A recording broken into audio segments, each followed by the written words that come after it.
ఓం సాయిరాం. బాబా భక్తులందరికీ కూడా నమస్కారం అండి. అందరూ కూడా సుఖంగా సంతోషంగా ఎప్పుడూ కూడా ఆనందంగా ఉండాలి అని చెప్పి ఆ బాబాగారి తరపున నేను కూడా మనస్ఫూర్తిగా కోరుకుంటున్నాను. ఈరోజు బాబాగారు అందించే సందేశం ఏంటి అంటే కనుక, తల్లి, జనవరి 8, 9, 10 అంటే రేపు ఎల్లుండి తర్వాత రోజు తేదీలలో జరిగేది తెలిస్తే నిజంగా ఆశ్చర్యపోతారమ్మా.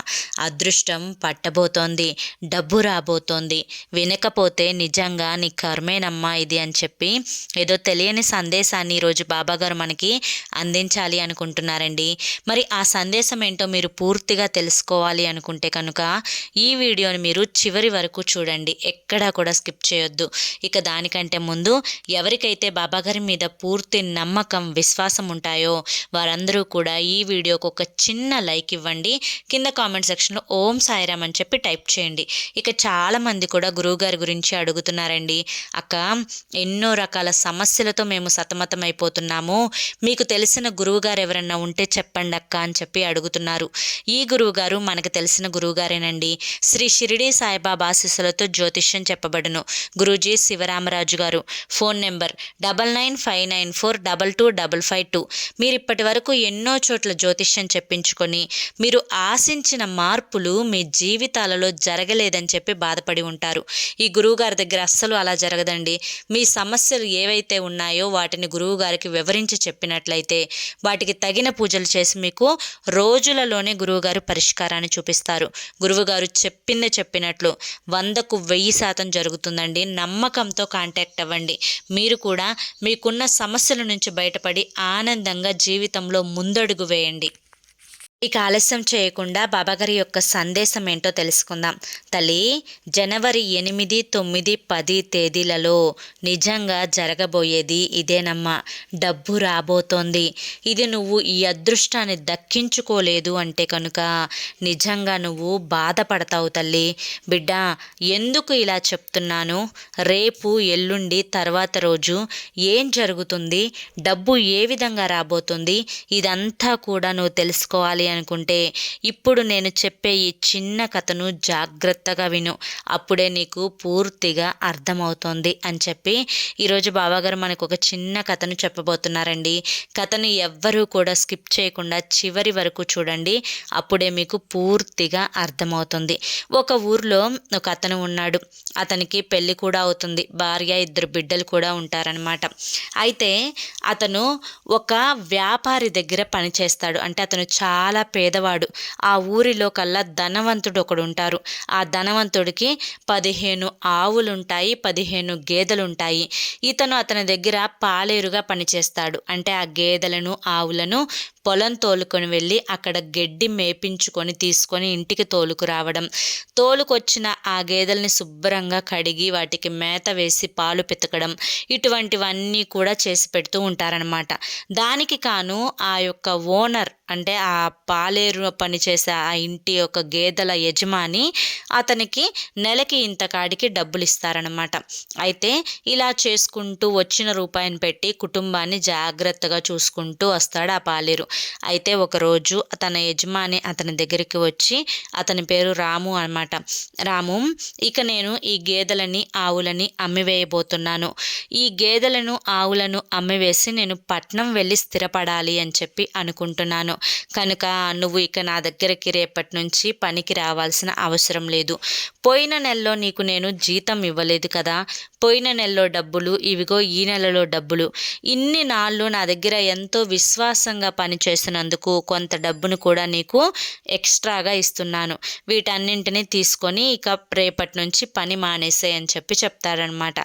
ఎంతో అలవాటైన పని, ఇక ఆ పని తప్పితే తనకు ఇక ఏ పని కూడా చేతగాదు. సరే, ఇక ఓనరే వెళ్ళిపోమన్నప్పుడు నేను మాత్రం ఏం చేస్తాను అని చెప్పి ఆ డబ్బులు తీసుకొని సైలెంట్గా ఇంటికి వెళ్ళిపోతాడనమాట.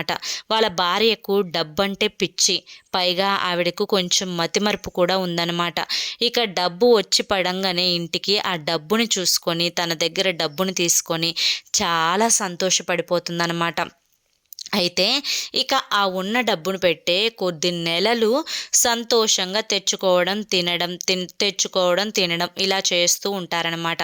ఇక కూర్చొని తింటే కొండలైనా కరిగిపోతాయి అనే సామెత తెలిసిందే కదా. కనుక ఆ యొక్క సొమ్మునంతటినీ కూడా పూర్తిగా కరిగించేసేస్తారు. ఇక ఏం చేయాలో తోచదు. చేతిలో చిల్లిగవ్వలేదు. తన భార్య బిడ్డలు పస్తు పడుకుంటే తన మీద తనకే అసహ్యం వేస్తుంది. అయ్యో, నేను ఏ పని చేయకుండా దద్దమ్మలాగా కూర్చొని నా భార్య బిడ్డల్ని పస్తు పెట్టేస్తున్నానే అని చెప్పి అవమానంగా అనిపిస్తుంది. ఒకరోజు స్నేహితుడి దగ్గరికి వెళ్తాడు. స్నేహితుడికి సలహాలన్నీ కూడా చెప్తాడనమాట. అప్పుడు స్నేహితుడికి బాధలన్నీ కూడా చెప్తాడు. అప్పుడు స్నేహితుడు ఒక సలహా ఇస్తాడు. ఈ పక్కనే ఉన్న అడవిలో ఒక స్వామీజీ ఉన్నారు. అతని దగ్గరికి వెళ్తే నీ సమస్యకు సరైన పరిష్కారం దొరుకుతుంది అని చెప్పి చెప్తారనమాట. ఇక స్నేహితుడు చెప్పిన వెంటనే ఆలోచించకుండా అడవికి బయలుదేరతాడు రాము. ఇక అడవిలో అలా అలా అటు ఇటు చూస్తూ ఉంటాడు, స్వామీజీ ఎక్కడన్నా కనిపిస్తారేమోనని చెప్పి. ఇక చెట్టు కింద ధ్యానంలో మునిగిపోయారు స్వామీజీ. ఇక ఆ ధ్యానం ముగించేంత వరకు రాము కూడా అక్కడే కూర్చున్నాడు. ఇక స్పృహలోకి వచ్చిన స్వామి, ఏంటి నాయనా, ఎందుకు నా కోసం ఇక్కడే కూర్చున్నావు, ఏం కావాలి నీకు అని చెప్పి అడుగుతాడనమాట. ఇక తన బాధలు వ్యధలు అన్నీ కూడా స్వామికి వివరించి చెప్తారు. సరే నాయనా, నీ బాధ ఏంటో నాకు అర్థమైంది కనుక నేను నీకు ఒక రహస్యాన్ని చెప్తాను. ఈ రహస్యాన్ని నువ్వు ఎవరికన్నా చెప్తే మాత్రం నేను ఇచ్చిన దానికి నీకు ఎటువంటి ప్రతిఫలం ఉండదు అని చెప్పి చెప్పగా, ఎవ్వరికీ చెప్పను స్వామి అని చెప్పి మాట ఇస్తాడు. సరే, నువ్వు డబ్బు లేక ఇబ్బంది పడుతున్నావు కాబట్టి ఈ అడవిలో నీకు నేను ఒక చెట్టును చూపిస్తాను. ఈ చెట్టు దగ్గరికి వచ్చి నువ్వు ఏది అడిగితే ఆ చెట్టు నీకు ఇస్తుంది. నువ్వు డబ్బు అడిగినా ఇస్తుంది, బంగారం అడిగినా ఇస్తుంది, ధాన్యం అడిగినా ఇస్తుంది, పండ్లు అడిగినా ఇస్తుంది, పాలు అడిగినా ఇస్తుంది. ఏది అడిగినా కూడా ఆ చెట్టు ఇస్తుంది. కానీ ఈ రహస్యం కనుక నీకు నాకు తప్ప ఇక ఎవరికైనా కానీ చెప్పావు అంటే కనుక ఆ చెట్టు ఇవ్వడం మానేస్తుంది అని చెప్పి చెప్తాడనమాట. ఇక సరేనని చెప్పి అతను సంతోషంగా వెళ్తాడు. ఇక వెళ్ళేటప్పుడు చెట్టు దగ్గరికి వచ్చి బియ్యం కూరగాయలు కావాలని అడగగా ఆ చెట్టు ఇచ్చి పంపిస్తుందన్నమాట. ఇక ఆ బియ్యాన్ని కూరగాయలు తీసుకొని వెళ్ళి ముందు ఆకలి కడుపులను తీర్చుకుంటారు. ఇక భార్య అడుగుతుంది. సరే, భార్యకే కదా, ఎవరికి భార్య నాలో సగభాగం ఏముంది చెప్తే అనుకొని భార్య యొక్క మతిమరుపు సంగతి కూడా మర్చిపోయి చెప్తాడు రాము. ఇక చెప్పిన తర్వాత భార్య కూడా ఎవరికి చెప్పదు, సీక్రెట్గానే ఉంచుతుంది. ఇక మరుసటి రోజు, నా భార్యకి ఒక్కదానికి చెప్పాను స్వామి, ఏం కాదుగా అని చెప్పి స్వామిని వచ్చి అడుగుతాడు. అప్పుడు ఆ స్వామి ఏమంటారు అంటే, నీలో సగభాగం అర్ధభాగం నీ భార్య కనుక ఏమి ఉండదు, ఆ చెట్టు నువ్వు ఏది అడిగితే అది ఇస్తుంది, సంతోషంగా ఉండు అని చెప్పి చెప్తాడనమాట. అప్పుడు ఆ చెట్టు దగ్గరికి వెళ్ళి రాము, నాకు 10 బంగారు నాణేలు కావాలి అని చెప్పి అడుగుతాడనమాట. అప్పుడు ఆ చెట్టు 10 బంగారు నాణేలను ఇస్తుంది. ఆ 10 బంగారు నాణేలను కొట్టుకు తీసుకొని వెళ్ళి అమ్మి వాటిని సొమ్ముగా మార్చుకొని కావలసినవన్నీ కూడా తెచ్చుకొని తింటారనమాట. ఇక రెండవ రోజు, నాకు 1000 బంగారు నాణేలు కావాలి అని చెప్పి అడుగుతాడు రాము. అప్పుడు ఆ చెట్టు 1000 బంగారు నాణేలు ఉన్న మూటనే తనకి వరంగా ఇస్తుందనమాట. వాటిని తీసుకొని వచ్చి ఇల్లు కట్టుకుంటాడు రాము. ఇలా ఇలా రోజు డబ్బో బంగారమో తిండో ఏదో ఒకటి అడుగుతూనే ఉంటాడు. ఇక వచ్చిన దాన్ని సొమ్ముగా మార్చుకొని ఇల్లు కట్టుకుంటాడు, పొలం కొంటాడు, పిల్లల్ని మంచి మంచి స్కూళ్ళల్లో చదివిస్తాడు, చక్కగా సెటిల్ అయిపోతారనమాట. కానీ ఇదంతా చూసిన ఊరు జనం మాత్రం అసలు రాము ఏ పని చేయడం లేదు, ఇంట్లోనే కూర్చుంటున్నాడు, కానీ అతనికి ఇంత ఆదాయం ఎక్కడి నుంచి వస్తుంది అని చెప్పి పెళ్ళాం దగ్గరికి వచ్చి ప్రశ్నిస్తారనమాట. పెళ్ళానికి మతిమరుపు ఉంటుంది కదా, జరిగిందంతా కూడా భార్య అయితే చెప్పేస్తుంది అందరికీ. ఓహో, ఇది కారణమా అని చెప్పి అనుకుంటాడు. ఇక చెట్టు తన దగ్గర ఉన్న శక్తిని కోల్పోతుంది, ఎందుకంటే ఊర్లో అందరికీ కూడా తెలిసిపోతుంది కాబట్టి అందరూ చెట్టు దగ్గరికి వెళ్ళి అడుగుతారు. ఇక చెట్టు తన యొక్క శక్తిని కోల్పోతుందన్నమాట. ఇక ఆ యొక్క విషయము ఎలాగైనా కానీ రాముకు కూడా తెలుస్తుంది. సరే చెక్ చేసి చూద్దాము అని చెప్పి రాము మళ్ళీ ఆ చెట్టు దగ్గరికి వెళ్ళి 10 బంగారు నాణేలు అడుగుతాడు. ఎంత అడిగినా కూడా చెట్టు ఇవ్వదనమాట. ఇక రాముకి చాలా బాధ కలుగుతుంది. ఇక ఆ నోట ఈ నోట పడి భార్యనే ఇదంతా చెప్పింది అన్న విషయము రాముకు తెలిసి రాము తన భార్యని బాగా తిడతాడు. గొడవ జరుగుతుంది. ఇక కూర్చొని తప్పంతా నాదే, ఆవిడకి మతిమరుపు అని చెప్పి నాకు తెలిసి కూడా నేను చెప్పాను చూడు, నిజంగా ఇది నా తప్పే అని చెప్పి చెంపలు వేసుకొని ఇక తన దగ్గర ఉన్న సొమ్ము అంతా కూడా ఇలా రోజులు కూర్చొని తింటే కరిగిపోతుంది, ఇక కొత్తగా వచ్చే మార్గం ఏమీ లేదు అని చెప్పి బాధపడుతూ కొన్ని రోజులు ఈసారి కొంచెం ఎక్కువ మొత్తంలోనే సొమ్ము ఉంది కాబట్టి ఒక సంవత్సరం అలా గడిచేంత వరకు చక్కగా కావలసినవన్నీ తెచ్చుకొని తింటారనమాట. సంవత్సరం తర్వాత మళ్ళీ రూపాయి కూడా చేతిలో లేకుండా అయిపోతుంది. ఇక రాము ఆ యొక్క గురువుని కలిస్తే కానీ ఈ సమస్యకు పరిష్కారం అనేది దొరకదు అని చెప్పి ఆలోచించుకొని అడవికి బయలుదేరతాడు. అక్కడ ఇక్కడ అంతా కూడా వెతుకుతారనమాట. ఎంత వెతికినా కూడా గురువు కనిపించడు. ఇక రెండవ రోజు మళ్ళీ వెళ్తాడు. మళ్ళీ మొత్తం వెతుకుతాడనమాట. వెతికితే ఒక చెట్టు కింద అదే గురువు కూర్చొని కనిపిస్తాడు. గురువు దగ్గరికి వెళ్ళి రాము, అయ్యో స్వామి, నా వల్ల తప్పయింది, మీరు ఎవ్వరికీ చెప్పొద్దు అని చెప్పారు. కానీ నేను నా భార్యకు చెప్పడం వల్ల, నా భార్యకు మతిమరుపు ఉండడం వల్ల అసలుకే అవసరం వచ్చింది. ఇక ఆ చెట్టు నేను ఏది అడిగినా కూడా నాకు ఇవ్వడం లేదు స్వామి అని చెప్పి చెప్తాడనమాట. సరే నాయనా, నీ బాధ నాకు అర్థమైంది. ఇప్పుడు నీకున్న సమస్యను కూడా నేను తీరుస్తాను. కానీ నేను ఇప్పుడు చెప్పే 3 విషయాలు మాత్రం ఎట్టి పరిస్థితులలో కూడా నువ్వు నీ భార్యకు చెప్పకూడదు.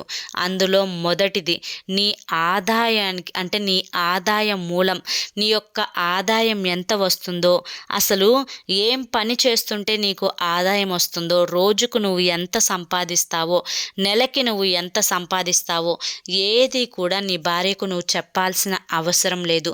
చెప్తే అది విన్న ఎదుటివారు లేదా నీ శత్రువులు ఎవరన్నా ఉంటే నిన్ను దెబ్బతీసే అవకాశం ఉంటుంది. కనుక నీ ఆదాయాన్ని నీ భార్యకు చెప్పకూడదు అని గుర్తుంచుకో. ఇక రెండవది, నీ బలహీనత కూడా నువ్వు నీ భార్యకు ఎప్పుడూ కూడా చెప్పకూడదు. ఎందుకంటే నీ బలహీనతని అలుసుగా తీసుకొని అది తన బలంగా మార్చుకొని నీ భార్య నిన్ను ఎలాగైనా కానీ అవమానించే అవకాశం ఉంటుంది. ఇక మూడవది, నిన్ను నువ్వు ఎవరి వల్ల ఎదుర్కొన్నావో అతిపెద్ద అవమానం, దానికి కారణమేంటో ఇది కూడా నీ భార్యకు చెప్పకూడదు.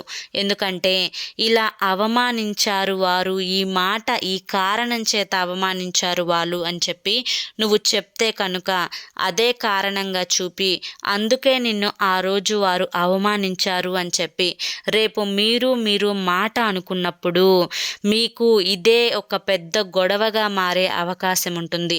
కనుక నీ ఆదాయ మూలం, నీ బలహీనత, నువ్వు ఎదుర్కొన్న అతిపెద్ద అవమానం, ఈ 3 కూడా ఎట్టి పరిస్థితులలో కూడా నీ భార్యకు నువ్వు చెప్పకూడదు అని గుర్తుంచుకో అని చెప్పి ఆ యొక్క గురువు ఆ రాముకి సలహా ఇస్తాడనమాట. ఇక సరేనని చెప్పి రాము అక్కడి నుంచి అంటే అతని దగ్గర నుంచి ఆ యొక్క మాటలు విని, స్వామి ఈ 3 విషయాలలో నిజంగా నేను నా భార్య దగ్గర జాగ్రత్తగా ఉంటాను అని చెప్పి స్వామికి మాట ఇస్తారు. అప్పుడు గురువు ఆ యొక్క చెట్టు గురించి కాకుండా వేరే విధంగా అతనికి డబ్బు ఎలా వస్తుందో ఆ దారి చూపించి అక్కడి నుంచి పంపించేస్తారనమాట. అప్పుడు ఇక తన విషయము తనకి ఆ గురువుకి తప్ప భార్యకు కూడా చెప్పకుండా తను జాగ్రత్తగా సొమ్ముని సంపాదించుకుంటూ ఉంటారనమాట.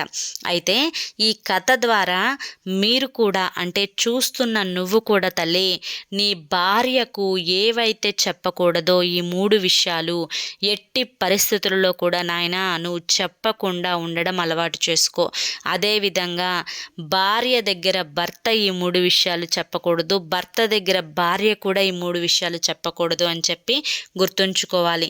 ఇక ముఖ్యంగా జనవరి 8, జనవరి 9, జనవరి 10 ఈ 3 రోజులలో ఇదే జరుగుతుంది, డబ్బు రాబోతోంది అంటే కనుక నువ్వు ఏదైతే ముఖ్యమైన పని కోసం ఈరోజు ప్రయత్నం చేశావో ఆ యొక్క ప్రయత్నం అనేది, ఆ ఫలితం అనేది నువ్వు ఈ 3 రోజుల్లో అందుకుంటావు తల్లి. నువ్వు ఉద్యోగరీత్యా, వ్యాపార రీత్యా ఈ 3 రోజుల్లో నువ్వు ఏ పని చేసినా కూడా బాగా కలుసుబాటుగా ఉంటుంది. నీ యొక్క కష్టానికి 2 రెట్లు ఫలితం అనేది ఎక్కువగానే వస్తుంది. ఈ 3 రోజులు నువ్వు అదృష్టంగా మార్చుకోవచ్చు. ఎంతలే ఏముందిలే అని చెప్పి నువ్వు చేసే పనులను నిర్లక్ష్యం చేయకుండా నువ్వు కొంచెం కష్టపడి నీ యొక్క శ్రద్ధను నీ పని మీద చూపించగలిగావు అంటే కనుక ఈ 3 రోజులు లక్ష్మీ కటాక్షం అనేది నీ మీద పుష్కలంగా ఉండబోతుంది. కనుక ఎట్టి పరిస్థితులలో కూడా ఈ 3 రోజులు నువ్వు చేస్తున్న పనుల గురించి కానీ, ఉద్యోగరీత్యా, వ్యాపార రీత్యా, కుటుంబ రీత్యా, ఏదన్నా ఆ కోర్టు వ్యవహారాల రీత్యా ఏదన్నా నువ్వు పనిని ఆరంభించి దానికోసం నువ్వు కృషి చేయాలి అనుకుంటే ఈ 3 రోజులు నీకు అద్భుతంగా, నీకు అనుకూలంగా ఉపయోగపడతాయి అని గుర్తుంచుకో. ఈ అదృష్టాన్ని ఈ 3 రోజులు కాకుండా నువ్వు తర్వాత దక్కించుకునే ప్రయత్నం చేసినా కూడా నీకు అంత ప్రతిఫలం ఉండదు అని చెప్పి గుర్తుంచుకో. కనుక ఎప్పుడైనా కానీ ముద్దొచ్చినప్పుడే సంక ఎక్కాలి అన్నట్లుగా కలిసొచ్చేటప్పుడే దాన్ని దక్కించుకోవాలి తప్ప తరువాత రోజు ప్రయత్నిస్తాను అంటే కుదరదు కదా తల్లి. కనుక నువ్వు ఏదైతే కార్యాన్ని నువ్వు ప్రారంభించాలి అనుకుంటున్నావో ఆ కార్యాన్ని కూడా నువ్వు ప్రారంభించడానికి ఈ 3 రోజులు కూడా నీకు చాలా అనుకూలంగా ఉంటాయి అని గుర్తుంచుకో.